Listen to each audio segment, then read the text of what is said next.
இந்த நட்டை ஓபன் பண்ற அளவுக்கு என்னால டார்க் கொடுக்கவே முடியல. நானும் என்னோட ஃபுல் ஃபோர்ஸ் போட்டு ட்ரை பண்ணிட்டேன். ஆனா என்னால அந்த அளவுக்கு டார்க் ப்ரொடியூஸ் பண்ணவே முடியல.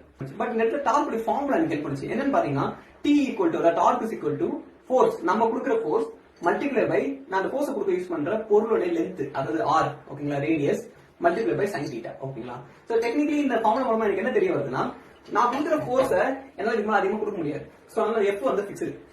பட் நான் அந்த ஃபோர்ஸ் அப்ளை பண்ற டிஸ்டன்ஸ், அதாவது ரென்ச்சோட லென்த்தை நான் இன்க்ரீஸ் பண்ணலாம் ஓகேங்களா. சோ இந்த சின்ன ரென்ச்சை விட இதோட நீளமான ஒரு பெரிய ரென்ச்சை யூஸ் பண்ணி நான் அதே ஃபோர்ஸை கொடுத்தா கூட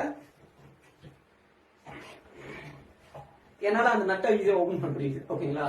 ஏன்னா இப்ப கூட நான் அதே ஃபோர்ஸ் தான் யூஸ் பண்றேன், பட் நான் ஃபோர்ஸ் அப்ளை பண்ண யூஸ் பண்ற டிஸ்டன்ஸ், அதாவது ரென்ச்சோட லென்த் அதிகமா இருக்கு. சோ அதனால நட் மேல ஆக்ட் ஆகுற ஓவரால் டார்க் வந்து அதிகமாகுது. ஏன்னா ஆரோட வேல்யூ அதிகம், multiply by same F equal to higher torque ஓகேங்களா. பட் இந்த இடத்துல அந்த sin θ ஒண்ணு இருக்கு.